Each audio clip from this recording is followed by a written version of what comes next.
Why are Palestinians being shot dead every single day at GHF facilities? Welcome to Connections, the Arab Studies Institute interview program. I'm Mouin Rabbani, and for this episode, we'll be speaking with GHF whistleblower Anthony Aguilar. Anthony Aguilar, welcome to Connections. Thank you. Thank you for having me, and it's an honor and a privilege to join you, sir. Thank you.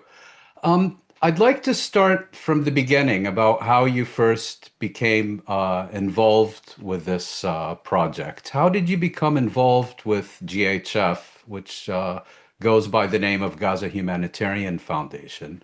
What were you told about the project when you first joined? And what did you understand your role would be? So upon my initial employment, I was headhunted, if you will. I was contacted by UG Solutions, which is a subcontract under Gaza Humanitarian Foundation to provide armed security for the delivery of food. I, to be honest, I had not heard of the Gaza Humanitarian Foundation at that point. I was not aware of Safe Reach Solutions, which is the prime contractor. And I had also never heard of UG Solutions, which was the contract that hired me. They called me because they were specifically looking for recently retired or out of service military professionals that had a background in special operations. And And that would be people like you. yeah, Green Berets, Rangers, people that had experience in combat arms or special operations. That at least that's what they advertised that they were looking for. I learned that when I got there that there were very, very, very few of us that actually fit that bill. But the reason I said yes to the job initially is because um, I didn't know what I didn't know. But what I did know was that regardless of the reasons or the politics, which are far beyond my control, is that there was no food or aid going into the completely seized enclave of Gaza. Nothing was going in. Food, life needing things that people need to survive, to live. And I felt that if the from what I understood initially was that the Gaza Humanitarian Foundation had been selected by the Israeli government, supported by the United States government, to replace the entirety of what the United Nations mechanism was doing. Mhm. That is not the case, but that is what I was initially told. So That's what you we were were all aware of told. that. I was aware of the the what it was supposed to do, if you will, Mhm. what the mechanism was supposed to do. And again, I didn't know anything about Gaza Humanitarian Foundation. At that point, that hadn't been conveyed to me what they were. I didn't know who Sorry, Johnny Moore just to was. be clear, you weren't recruited by GHF. You were recruited by this subcontractor. That is clear. I was not contacted nor recruited by GHF, Mhm. nor was I contacted nor recruited by the Safe Reach Solutions, which is the prime for-profit company under GHF. I Okay. was specifically contacted and recruited by UG Solutions for the specifically for the security component of delivering the food. So I only knew a small piece. I didn't know the rest of it. And to Right. be quite honest, they didn't know either. UG Solutions didn't know, or they just didn't convey that to us. Right. But I And initially took the contract because I felt that it was noble. It was a noble thing to do to feed starving people, to bring food and relief to people that needed it, regardless of who they are, race, creed, color, ethnicity, nationality, regardless. I and felt that it was important to do that. and is it normal for people in your position to accept contracts from organizations they have not previously worked with or even heard of? I don't know what normal is in that realm. I've never done contracting before. I know that there are So this people was your that first experience. remember, I just retired from Mm. active duty military in March. So when they Yeah. called me in May, I had only been out of the army for 2 months. So I was not looking for work. I was not looking for a contract job. I was very happy in retirement life, being a father and a husband and enjoying my retirement. I was not looking for this line of work. They called me. Mhm. So what the norm is in terms of contracts and what contracts people work, I don't know what the norm is because I've never done this before. Yeah. Understood. And so you accepted this contract, and then you were deployed to the Middle East, in a manner of speaking. What were your initial impressions upon arriving in Israel and then in the Gaza Strip? Initially, did you find that GHF and its personnel were fit for purpose? Did you feel that they had been properly selected for the task at hand? Unequivocally, no, they were not fit for purpose. They were not capable of achieving a project or a mission of this magnitude by a long shot. They didn't have any humanitarian aid assistance expertise on their staff. They themselves, from Johnny Moore to Phil Riley to the UG Solutions CEO, none of them had any experience with humanitarian assistance in delivering humanitarian aid in any realm, much less to this capacity. You mean And I given the say, size of the of the assignment? not only given the size of the assignment, the magnitude of it, but also the requirements, the complex and the complex requirements required in delivering, in not just, humanitarian assistance is not just delivering food. There are so many things that go into it that professionals should be a part of. It would be, if someone said, "Hey, can you do brain surgery?" I would say no. And they're like, "Well, you went to college. Doctors go to college. So if you went to college, you should be able to do brain surgery." No, like that requires expertise. Humanitarian assistance at this degree, where you're providing assistance to an entire population of 2.2 million people, you need experts. So to your question, unequivocally, no. GHF, SRS, UGS were not purpose built, are not purpose capable, and were incapable and are incapable of conducting this operation. And to your question about when did I first start to feel like that was the case? Sadly, from day one, the Mhm. very first day, from day one. And but you didn't feel that you were in the wrong place in the sense that you had been recruited for a very specific task that complemented your background and career. So you didn't feel like you were one of the people who had been improperly recruited. Is that correct?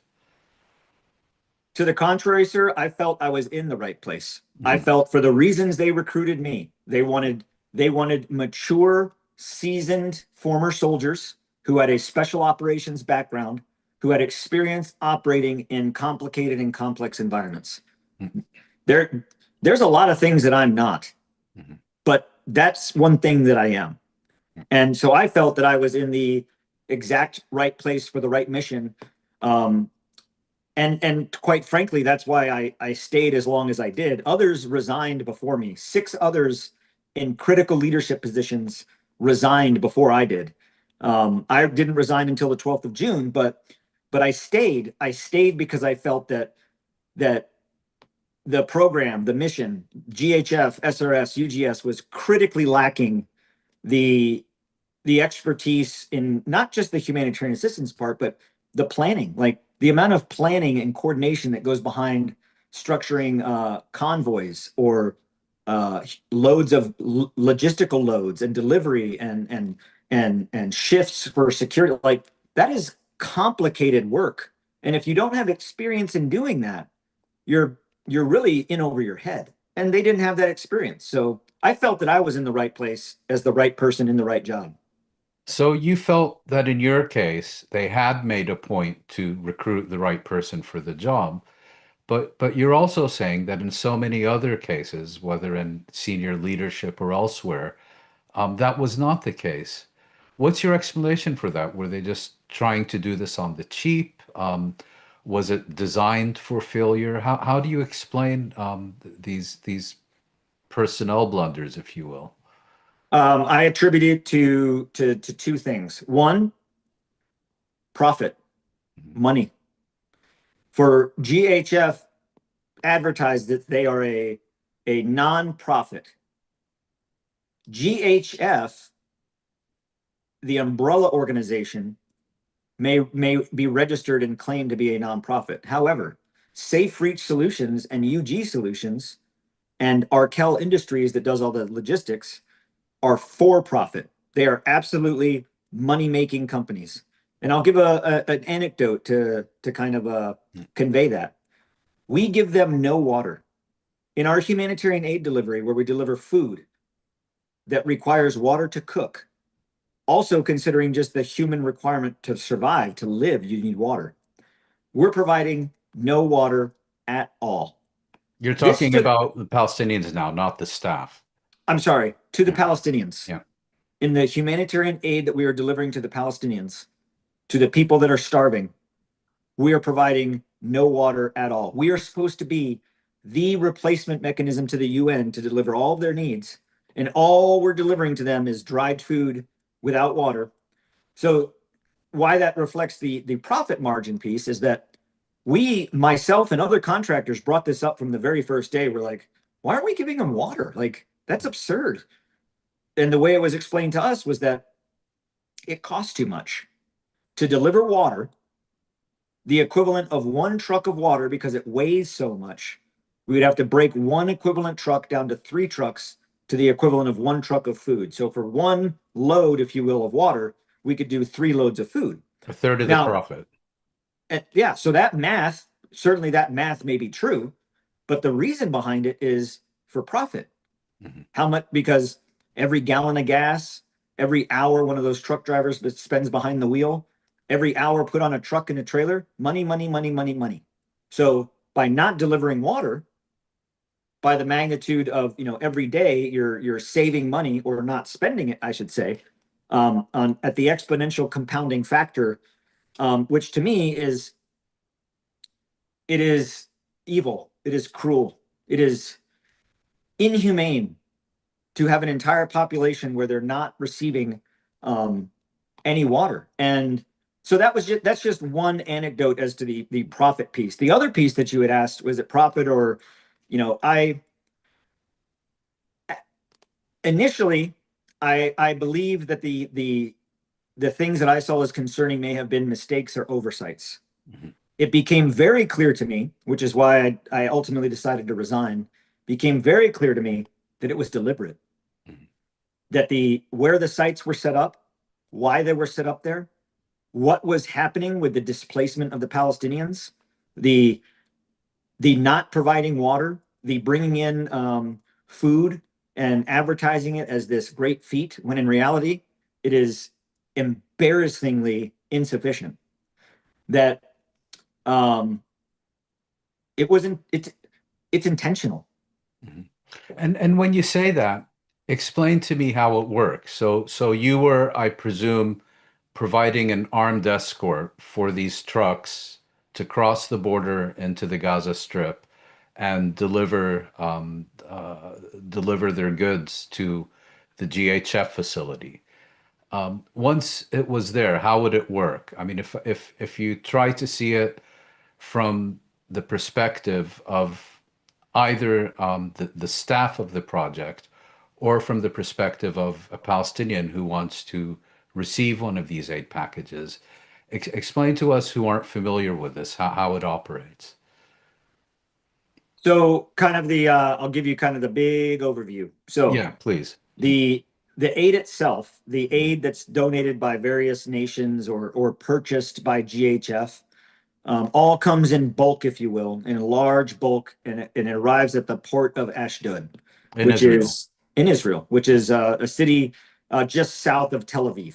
Yeah. It's the main port in Ashdod in Israel. So it gets downloaded there, put on trucks, and it gets driven down through Israel under IDF escort to Karim Shalom, Mhm. which Which is is the near Rafah in the southern Gaza Strip.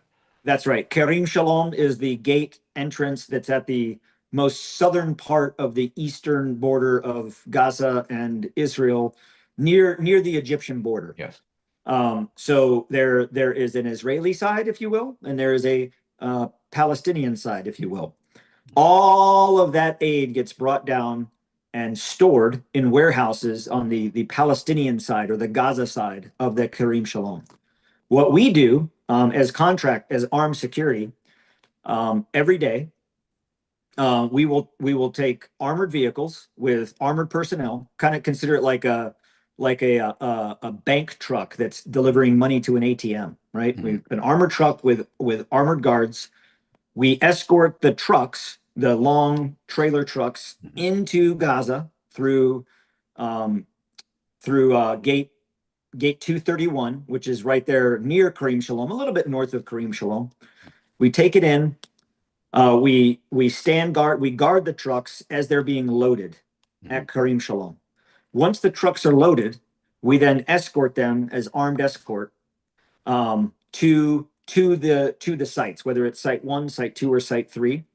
If we're going to site 4, we don't drive into Gaza and then drive Gaza to the site. We actually stay on the Israeli side and drive it on the Israeli side up to gate 96 Mhm. to deliver it to site 4. But And there all of were that is only four done. sites during your There time. were only 4. So if you consider prior fact, not opinion, fact, that the UN managed over 400 Mhm. throughout the entire enclave. Now there are only 4. One of them is under construction right now. Site 1 is under construction because they're expanding it to make the humanitarian um, area, the humanitarian assistance areas that are going into the next phase. So 4 sites, only 3 are open, and 4 sites, all of them are south of the Netzarim corridor. Nothing is north of the Netzarim in Gaza City or Jadaliyya. They're And all Gaza south. City being the main city in the West Bank, there's Yes, nothing the to most service that populated area. city in the West Bank is completely cut off and isolated. No one in the in the in Gaza City or Jabalia or the north, Mhm. they can't cross south of the Netzarim, and no one south of the Netzarim can cross north into Gaza, and there's no distribution site north of the Netzarim. So the population that is at the most need and vulnerability is completely cut off. Mhm. So when we get to the sites, every site has a team of guards that stay on the site 24 hours. Mhm. We do a so every site is allocated with 3 static security teams, and they rotate 24 hours on, 24 hours off, 24 hours on, 24 hours off. Then after 4 rotations of that, a team gets 2 days off. So you have 3 teams dedicated to the site to rotate Mhm. every 24 and then 2 days off. Um, and that's at every site. Then you have the mobile security teams. Those guys are specifically assigned to the armored trucks to escort the aid to the Right. sites. When the aid gets to the sites, it's not set up in any type of rhyme or reason or any type of organization. It's just taken off the trucks and put in big piles, just piled up. Then the when the IDF when the IDF in the area tell us that we're allowed to or that we can begin distribution, they will release the holding line, if you will. So what's Sorry, critical to just to be understand, clear, distribution is at the discretion of the Israeli military, not the GH. entire operation Yeah. is specifically and intricately dictated by the IDF. And so I'll jump back to the point here in a second, but now that you mentioned it, every day at 10 o'clock, the Israeli Defense Force liaisons that are assigned to work under GHF at the main control center in the main operation center for the program for the project is just outside of Karim Shalom, a Mhm. few minute drive out of Karim Shalom with a next to an IDF base. It's co-located with an IDF combat unit. Yes. Um, so At every 10 a.m. day at 10 a.m. the IDF LNOs get go to a meeting that's run by Kogat. Mhm.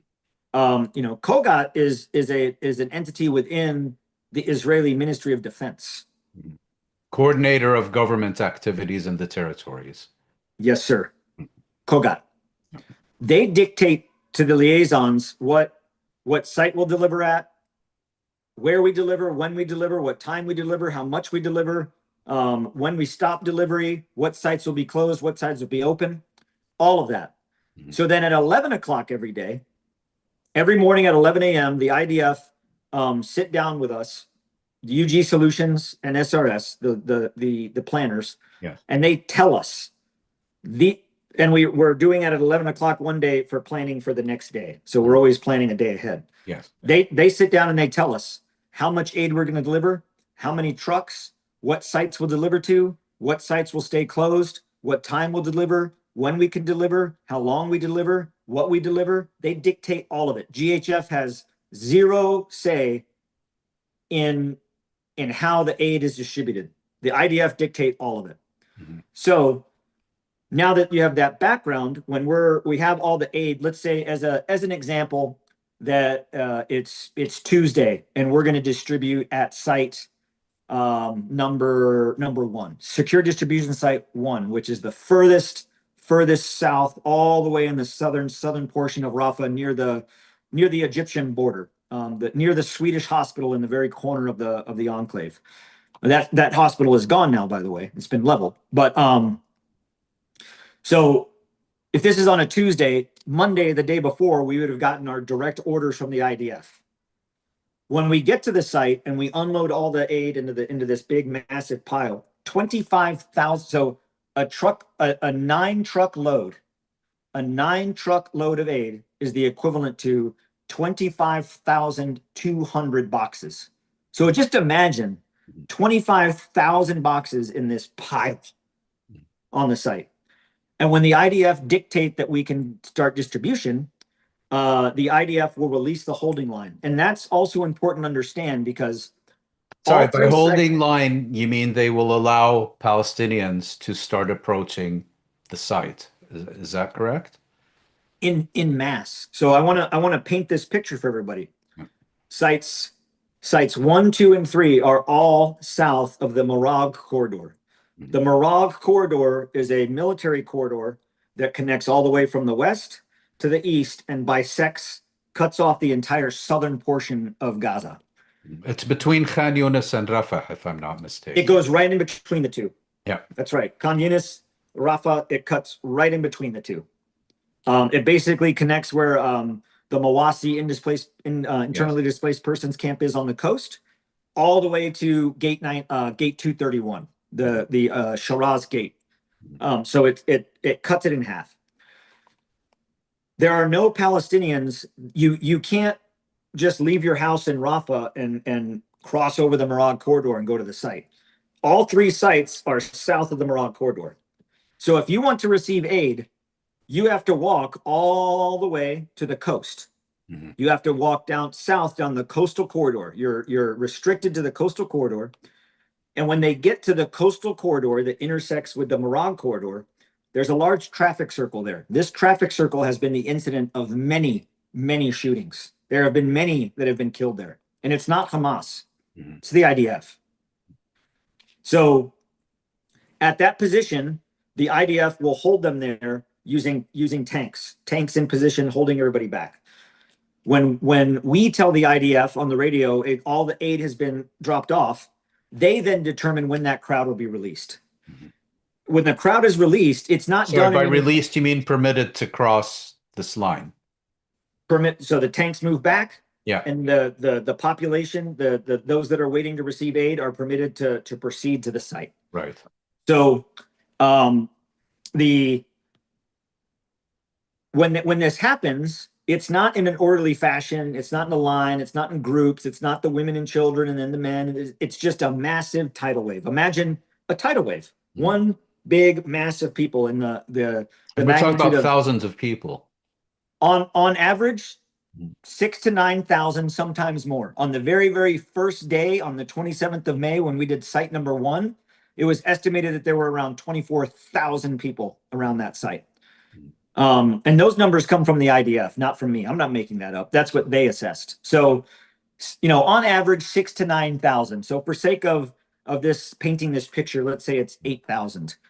8,000 starving, hungry individuals, most of which have no shoes, a lot of which don't have all their clothing, no shirt, starving, no water, it turns into a mad rush, a survival of the fittest, a race to get down to the site. Now, there's 3 sites. At no time do the people that are waiting, they don't know where the sites are.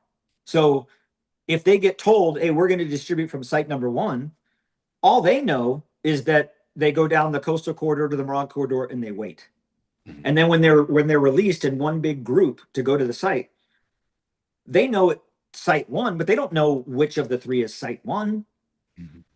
That's not communicated to them. No, it's communicated to them which site will be distributing, but they don't know which site that is. So Right. site one, two, and three, and you tell, if I tell you, hey, go to bus stop three, you know that it's bus stop three, but you don't know where it is. Mhm. Like you have to ask, where is it? So the way it's communicated with the population to control them which way to go, imagine if you will, 8,000 people coming down the Morag corridor at once, a giant rush. Mhm. And all they know is that they're going they're looking for something that looks like a distribution site. Well, in order to steer them in the direction of which road to take, because there's a road to each site from the Morag corridor, they get fired upon. They get fired upon with machine gun fire or mortar fire or tank fire to control them. Like if I'm running down the road and the IDF fire bullets in front of me on the ground and I stop and I'm like, whoa. And then, I look and it's like, oh, I go that way. So then I go that way. So the IDF communicate with the Palestinians with gunfire. That's a fact. Even the IDF have already stated that clearly. So as 8,000 people are coming onto the site, 8,000 people are falling down a very narrow corridor lined with steel cages, steel fencing, going into a site where the opening is only the size of a garage, the width of a garage door, if you will. Cramming into this site by the thousands, and people are getting trampled and smushed and pushed up against the fence and smothered. And then when they get there, it turns into a free for all on who gets the food first. So First come, there, first served, in a manner of speaking, but first strongest come, first. first come, first served, strongest of the fittest, strongest survive. Mhm. Um, so you can only imagine who comes in towards the end of that group: women, children, the disabled, the elderly, the most vulnerable of the population that needs food probably more than anyone, than the most vulnerable of the population. I'll just say that. And by the time they get there, there's no more boxes of food left. So they're stuck with scrounging on the ground on their hands and knees, scavenging for individual pieces of pasta and noodles and I know this is the case because I have spent time with Palestinians on the ground on my hands and knees helping them pick up individual noodles and stuff like that. I've seen it with my eyes. I've done it. Um, that's dehumanizing. Not only is that not delivering aid, that is dehumanizing, and that is by design. So 25,000 boxes, 8,000 people. Within 8 minutes, 8 to 9 minutes on average, sometimes faster. The fastest I stopwatch clocked a distribution where all the aid was taken was 6 minutes and 13 seconds. Imagine that. 25,000 boxes of food ripped through and gone in 6 minutes and 13 seconds. On average, it's 8 minutes. And in that time, let's say you have 8,000 people that are coming through the site and 25,000 boxes are gone. At a minimum, one box per person for their family. At a minimum, 25,000 boxes should serve 25,000 people, but it doesn't. So what happens to all that aid? So this argument from GHF or from others that say that our aid is protected, Hamas doesn't get it, you have no way of validating that. You have no way of knowing that. It could all be going to Hamas. You have no way of knowing that. Hamas doesn't come to the site wearing a Hamas t-shirt. They don't show up to the site with a Hamas banner and line up and say we're Hamas and we're taking the food. We don't know who it's going to. There's no vetting, there's no validating, there's no keeping track of who got aid and who didn't. There's no screening of any sorts whatsoever. It's a mad dash, fight for survival, fight of the fittest, free for all. We don't know who's getting the aid. So to the But, argument but that sorry, says but that, you do know that the most vulnerable are most likely not oh, we getting. know who's not getting the aid. we know who's not getting it, and that's the most vulnerable. Mhm. Um, And I saw this time and time and time and time and time again. It wasn't a one-off. It's every time. So any argument to say that, well, the UN, all the aid goes to Hamas. Okay, well then, if that's the case, then all the aid that GHF is giving is going to Hamas. They have no way. Their claim of it doesn't go to Hamas is not founded in any type of reality or fact. It's a narrative that's espoused by the GHF and Johnny Moore because they don't know what they're talking about. They do not know what they are talking about. They are fed talking points. They have no idea what the truth on the ground is. So They have that no that's way how of knowing, is a what you're saying. normal distribution would work. And as the Palestinians are then leaving the site, they have to go north, back to the Marag corridor, to go back to the coastal road. So as they're being pushed north, the IDF around the sites will then shoot at them, at their feet, over their heads, into the berms around them to keep them moving away. The problem with that is that in all that terrain out there, there's undulating terrain. There's intervisibility lines between berms and hills. So if I'm the IDF in a tank and I'm shooting my coaxial machine gun and I'm shooting it at the crowd here, and I think I'm just shooting at their feet or shooting over their head, it's very likely that I'm also then shooting into the crowd of the people that are further up the road that I can't see. And there is video evidence of this. I did an interview with BBC, and that interview opens up with the narrator saying, "This looks like a war zone. This is actually a distribution site." That's a fact. That is a fact. I witnessed that, where you see Palestinians lying on the ground with bullets flying into the sand around them, into the crowd. In that one video, you can see bullets flying into the crowd. So, yeah, that so many Palestinians are killed or fatally wounded in going and leaving the sites every day. Crowd control through live ammunition. Um, Exactly. And you've by the way, crowd control using live ammunition is a war crime. you've begun addressing my next question, but when and how did you first become aware that the GHF project was not operating as advertised? Um, did you attempt to address these issues within the project, or perhaps in communications with the Israelis, if you were involved in those communications?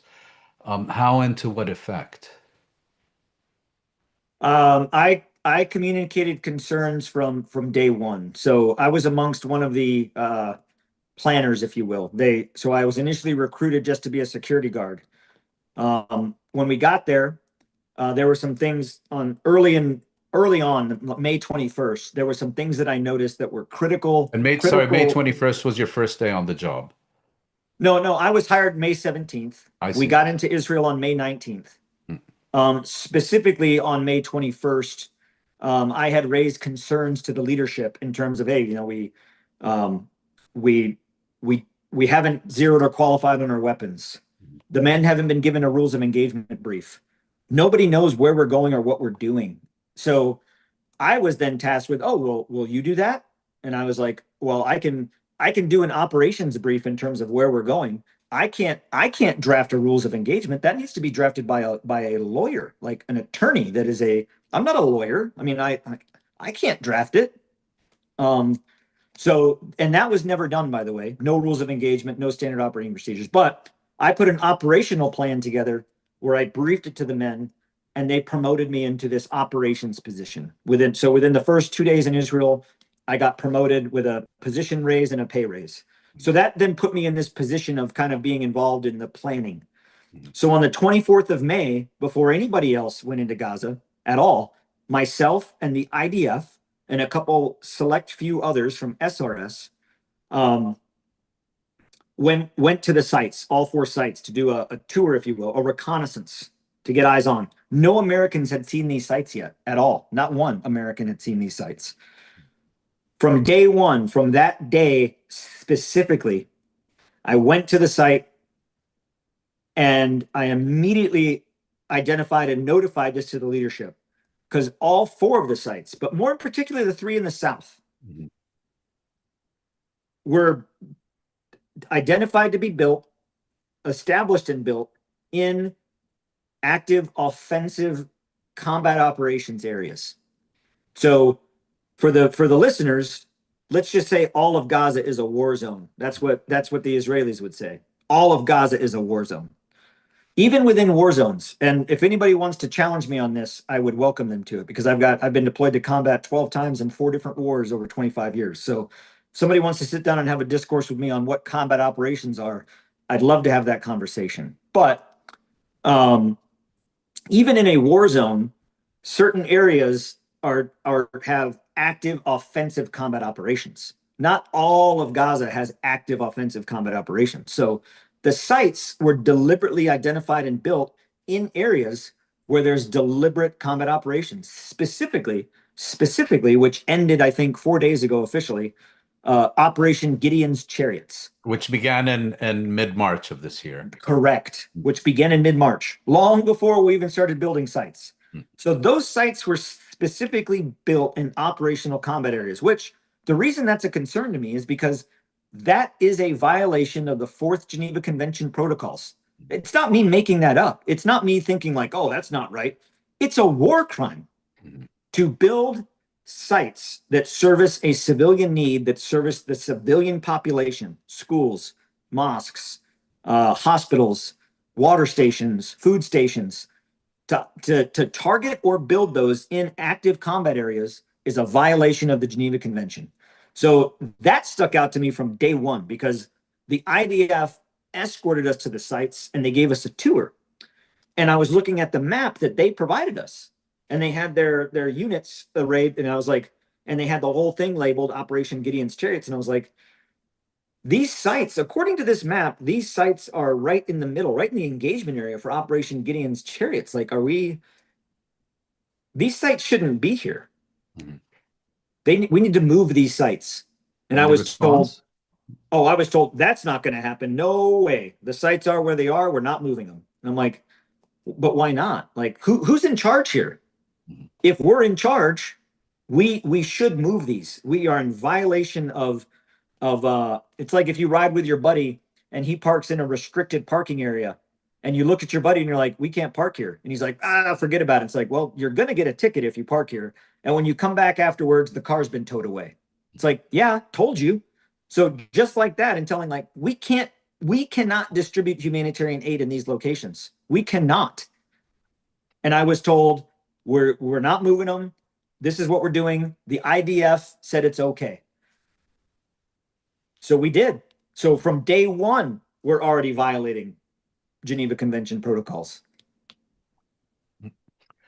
And so you raised these issues also with your employers, saying something needs to change. How did that work? So I didn't raise anything with GHF, because who is GHF? I don't even know what GHF is. The only thing I know about GHF is that the guy in charge is Johnny Moore. And I'll come back to another thing about they're like the cutout for the IDF, if you will.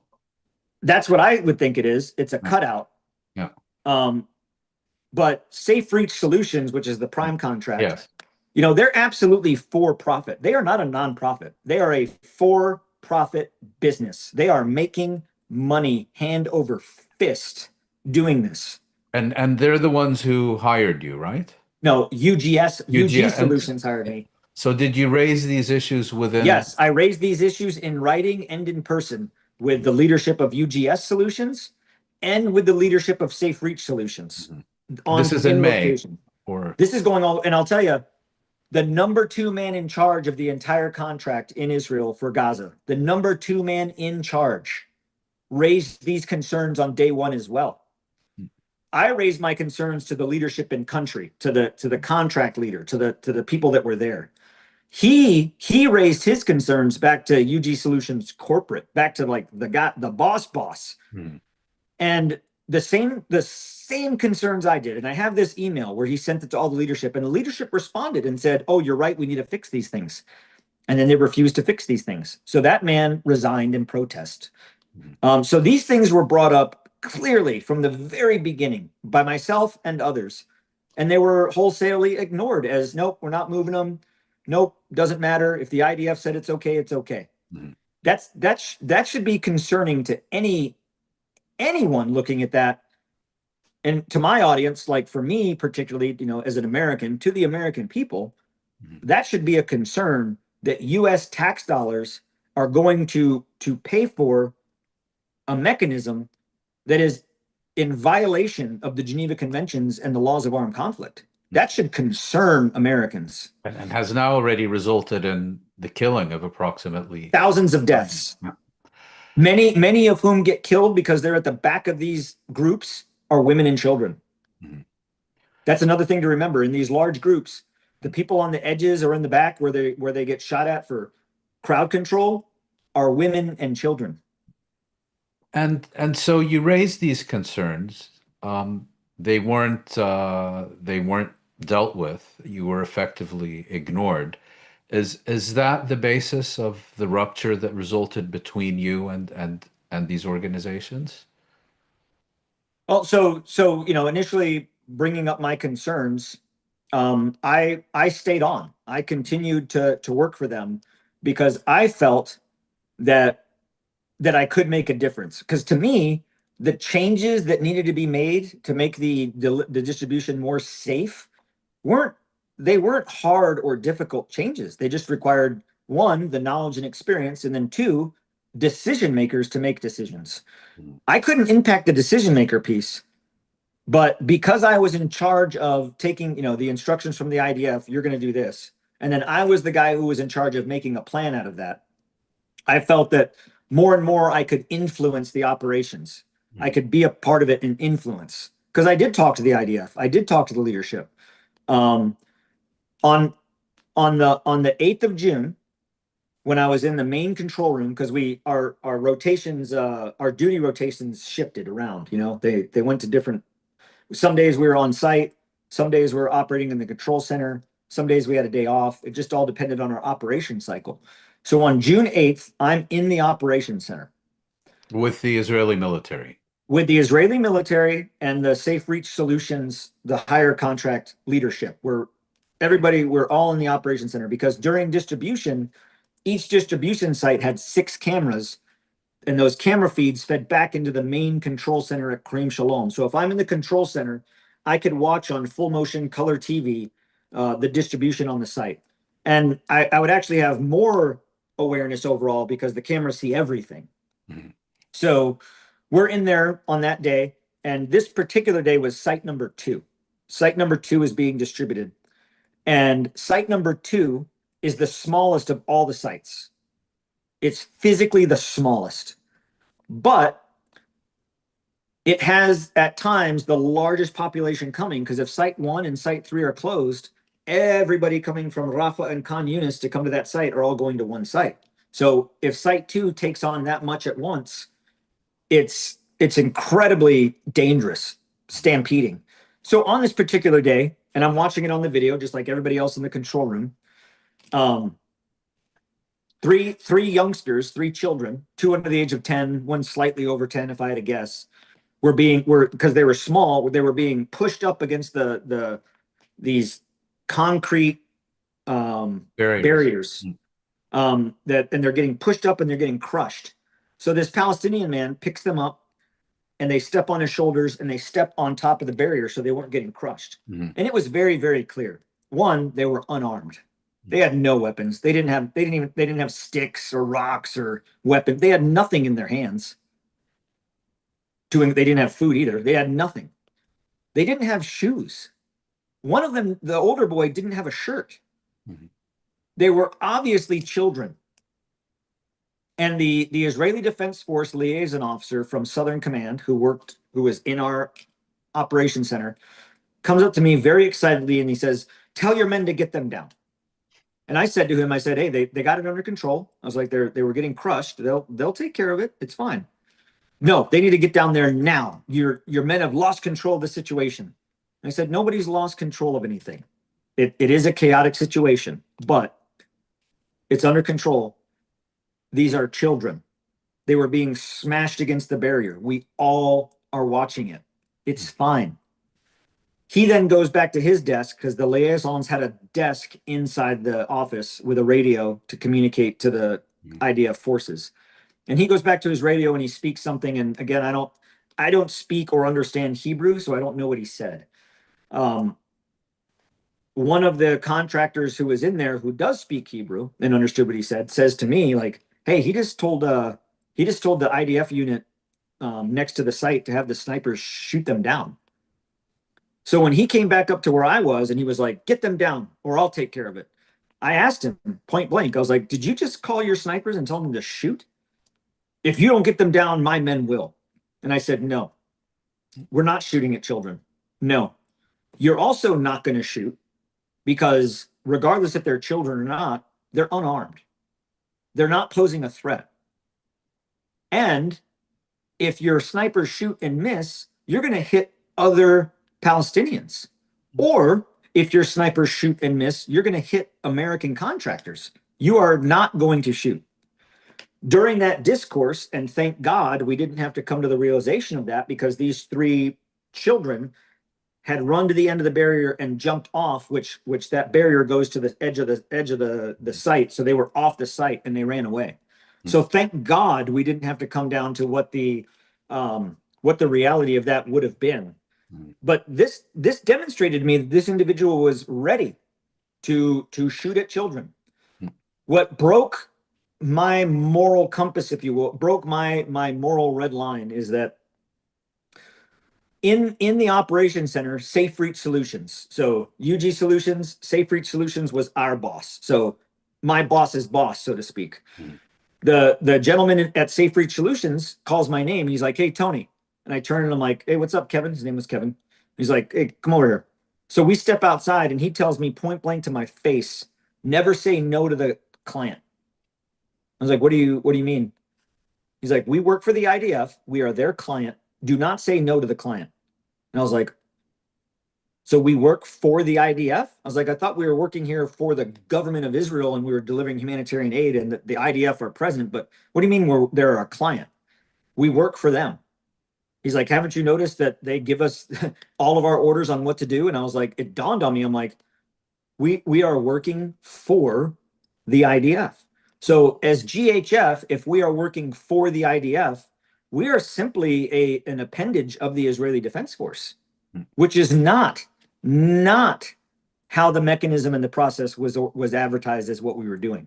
It was advertised as the opposite of that, independent, operating us, with our own supervision and decisions. And it was not that. So on that day, the 8th of June, I decided, or I contemplated that I needed to leave, that I could no longer be a part of this. And I communicated that to this gentleman, Kevin. He asked me to stay. He said, hey, before you consider resigning and leaving, we'll hire you onto SRS to work for us, to plan the larger operation. I then had my 2 days off. We worked 10 days on, 2 days off, 10 days on, 2 days off. I went into my 2 days off on the 9th and the 10th and I thought about it. On the 11th, he had said to me like, hey, we're going to offer you a job for you to be on the humanitarian assistance team to plan overall operations in total. And I thought, that would be a great position for me to be in to communicate and coordinate with the IDF to try to have more say in what we were doing. Because before that, I didn't really have a position where I was of influence. So I thought that's something that I could see. Helping design the structure rather than just implementing it. Should I understand it that way? Perfect way of describing it, sir. Instead of just being a cog in the wheel and implementing it, I would actually be at the level to where I can have input into the design to potentially to have influence with the higher levels to where we could have moved the sites. That was my first and recommendation that I stand by to this day. The sites should not be where they are. This is from the 21st of May already. From the first day of the 21st, yes, when I brought it up, to now fast forwarding to the 11th of June.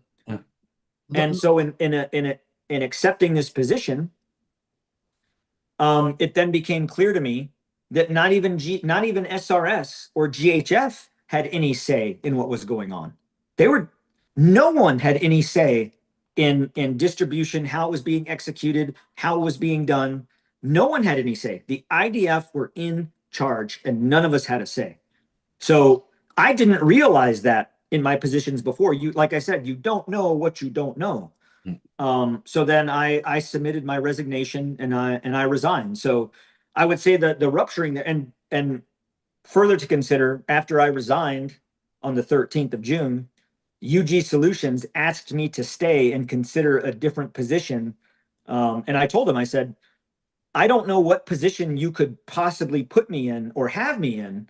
And it wasn't about money. I was already making, they promoted me twice and gave me two pay raises. So my income was already the maximum possible income that there could be. And this was not about more pay or more money. What I said to them was, you don't have the authority or the agency in being able to dictate how we should execute this operation in a humane way. You are told what to do by the IDF, and there is nothing you can do about that.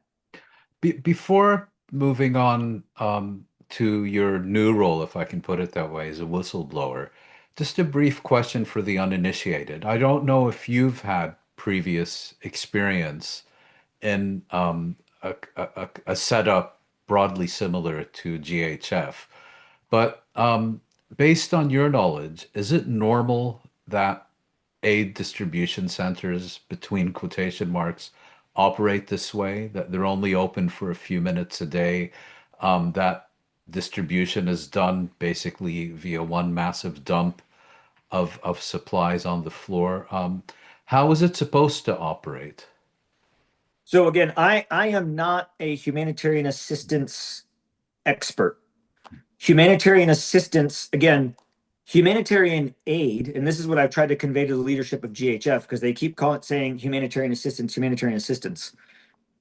Humanitarian aid, the stuff you deliver, the food, the medicine, the things, that is just simply one aspect of humanitarian assistance.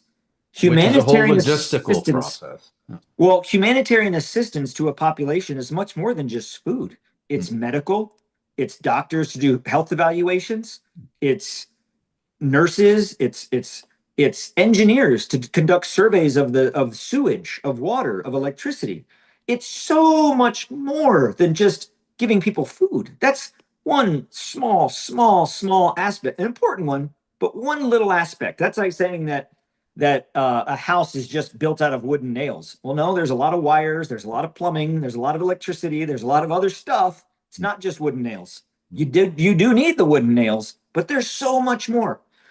So in the United States Army, as a special operations officer, humanitarian assistance operations are something that we do get training in, but as familiarization. We are by no means experts in it.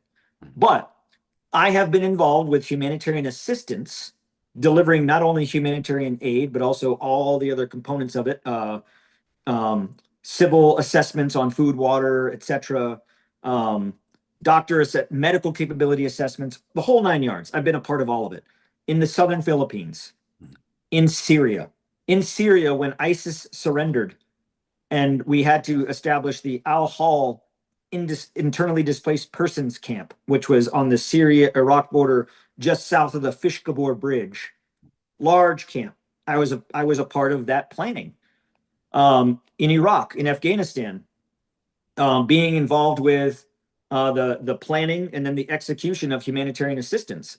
So I am by no means an expert in any of those things, but I have been involved with and part of a lot of it to know what right looks like and to know what wrong looks like.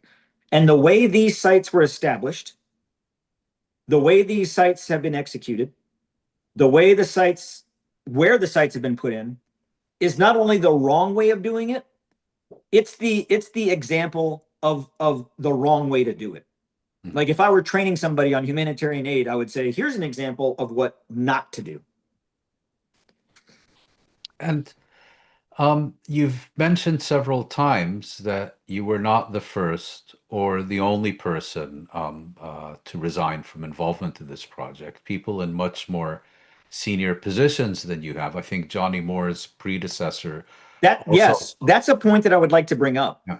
The guy in charge of the entire thing, GHF, Gaza Humanitarian Foundation's leader, the guy in charge, Jake Wood, on the 26th of May, day one, 26th of May, we're starting the operation. We're going to save the world. And Jake Wood steps down. Why? Because he had grave concerns as to the the ability to do this operation, number one, but two, grave concerns as to the considerations for international law and humanitarian law. And He he was made a like, public statement about this at the time. he did. Yeah. The guy in charge of the entire thing resigned. But we haven't heard from him since then, and your other colleagues who resigned did so quietly. You, by contrast, decided to go public and become a whistleblower. What are you hoping to achieve? If everybody stays quiet. Oh, so first of all, out of the six people before me that resigned, Mhm. to include Jake Wood, second in command of the contract, SRS's number two guy in operations, resigned. Uh, Other than all the other people that have already resigned, if we, this is personal decisions that's on the person to make. Me, why I felt I had to call into the record is because nothing's going to change if we don't give this a voice. Nothing is going to change if we don't take accountability and own this. To stay anonymous behind a keyboard or be just an anonymous source, to me, is irresponsible. Mhm. To me, you're just part of the problem. I had to be on the record despite all the risks, all the knowing that they were going to smear me and say horrible things about me. Doesn't compare, doesn't matter.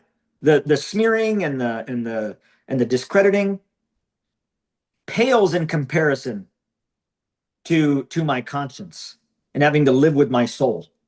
And the things that I've witnessed and the things that I've seen, I have to be on the record. I have to be.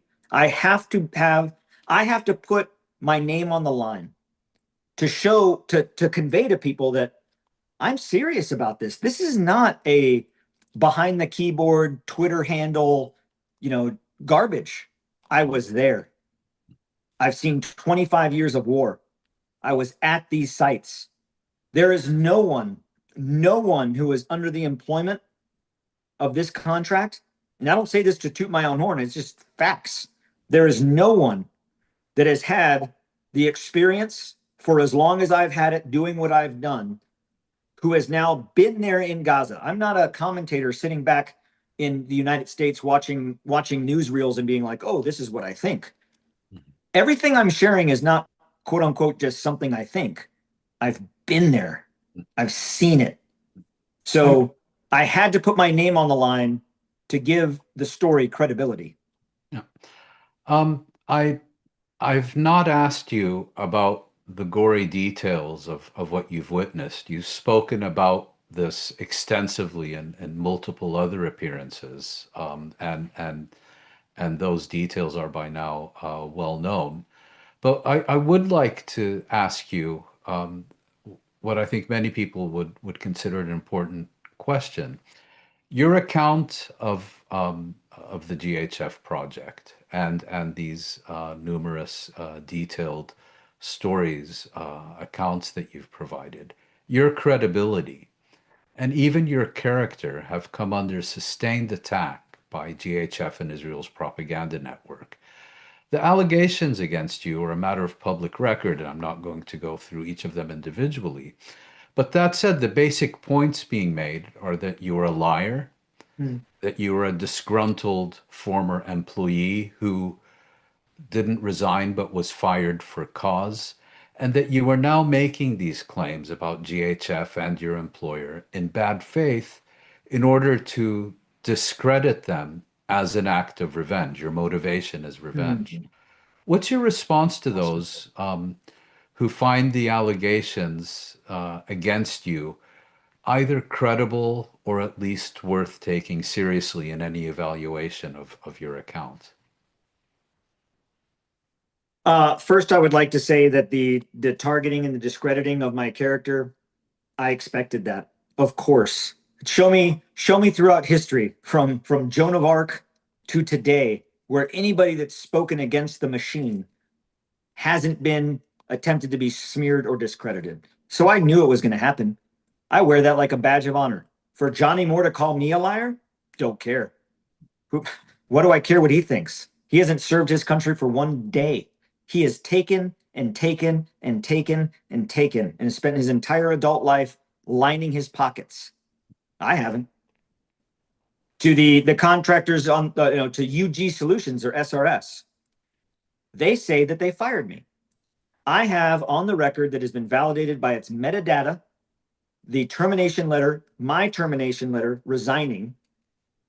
I terminated my contract in writing on the 13th of June. If they fired me, if UG Solutions and SRS and GHF have this proclamation that I was a fired employee, where's the paperwork? Where's the termination letter? If you fired me, where's the proof? I mean, they haven't produced that yet. That should be surprising to people. The fact about me being disgruntled. From the 26th of May until the day I resigned, I wanted to quit every day. It was a struggle. It was a struggle to be a part of that every day, to witness the level of devastation. Just even if I didn't resign in protest, or even if I didn't resign under any means of performance, maybe I just resigned because I didn't want to see that anymore, because I didn't want to see children dying. So every day I wanted to quit, every day. And it took a lot to stay, because me thinking about this, I didn't need the money. I'm a retiree of 25 years of service. I get my Veterans Administration disability money payment. I don't need the money. It wasn't about the money. I don't need the war experience. I don't need to put another, wartime experience underneath my belt. Spent 25 years doing it. I've been shot before. I don't need the street cred, if you will. I went because I believed in the espoused mission that we are going to feed people. Every day it was hard. And anybody that took, I know that there are 277 of us in the entire world that have been to these sites. SRS people don't go to the sites. They're not authorized to. GHF doesn't go to the sites. They're not authorized to. The IDF don't go to the sites. They're not allowed on them. There are only 277 people in this entire world. Actually, 270, because 7 of us have resigned. There are only 270 people in the entire world that knows what it is like on those sites in Gaza. So anybody else out there that wants to label me a certain way, shame on you. You weren't there. You have no idea what you're talking about. So every day, as a combat veteran and the things that I've seen in my life, going to these sites where there are women and children starving to death, parents that are themselves emaciated and starving, who are carrying their children that are dead. And the people online that make this comment to them, I say to them, shame on you, and you're a disgusting human being. They say, oh, well, if the parent's alive, how's the kid dead? Did the parents not feed the kid? Children are much more vulnerable to starvation than an adult. Like, to all the people out there on social media that say that comment, to anybody that's listening, I'd say condemn that. Shame on that disgusting behavior, because I've seen it. Children dying, children dead, women and children, older people, human beings dying of starvation, getting shot at because they came to get food. So anybody that wants to say that, what their opinion are of me, fine. I don't care. So I resigned. When I resigned, was I disgruntled? Yeah, I was disgruntled. I'm disgruntled about genocide. I am disgruntled about war crimes. I am disgruntled about the unnecessary use of violence against children and women. I am disgruntled that the Gaza Humanitarian Foundation continues to lie to the American people about what's going on. So if you want to paint me disgruntled, sure. Doesn't change the fact that I resigned. Not only did I resign, UG Solutions begged me to stay and even offered me a job. I have a letter validated from the headquarters. They've even admitted to it from UG Solutions on the 24th of June. The 24th of June, the day before I left and got on an airplane. Please consider working with us in the future. Please consider working for us. You've done such a great job. And not to beat, if they fired me on the 13th of June as they claim, why did I get to continue to get full pay and benefits all the way until the 26th of June? They fired me. Why would they continue to pay me for a full pay period? It doesn't make sense. We fired this guy and they provide no proof. If anybody believes that, I think Well, your thought process needs to be reevaluated. well, people always also seem to have difficulty believing that in a famine, the most vulnerable die first. You've been very Exactly. I don't see why anybody would doubt that. yeah. You've been very generous with your time. So I would just like to ask you one final question, which is that regardless of how persuasive people may find your account, at the end of the day, you are the only one out of these 270 who have spoken out. It would clearly strengthen your testimony if it was to be corroborated by others who have been in a situation similar to yours. Do you anticipate others are also willing to go public with their experiences? Go public, I don't know, but go enough to where that will go either anonymous or on the record. There will be many already before me. There was already sources. There was a Zalos. I forgot what the name of the platform was. Zateo. Yeah. Sorry, Zeteo. There was already a Zeteo article of an anonymous contractor that I think outlined two. Yeah. There were two, Mm. two that have outlined everything that I've said. That wasn't me. Mhm. That wasn't me. The other articles that came out in other platforms, Israeli TV, ITV, Israeli Channel 12, N12, have had contractors of those that have resigned already that have talked off the record, mind you, but have talked. On the 21st of August, when the contract ends, there will be more people coming out and there will be more people on the record. I know this because I already know that there are contractors that are currently under contract that are already talking to the media and to legal entities, the International Criminal Court, the Inspector General under under an office of the federal government, of which I will not say, but they're already on this case. They already have witnesses. I am one of many. Now, going on the record has inherent risks.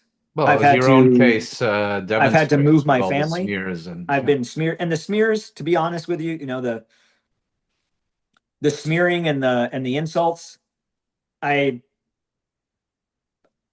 do wear that like a badge of courage. If I wasn't making a difference, if everything I was saying was just uncredible and I wasn't a credible source, We'd never have why heard would of the you. Gaza Humanitarian Foundation spend so much money on a PR firm and lawyers and social media accounts to bash me? If everything I was saying was just nonsense, why would they care? But they do care. And they care because they are trying to keep themselves out of prison. Anthony Aguilar, thank you very much for sharing your time, your experiences, and your insights with Connections. I'm genuinely grateful for this conversation.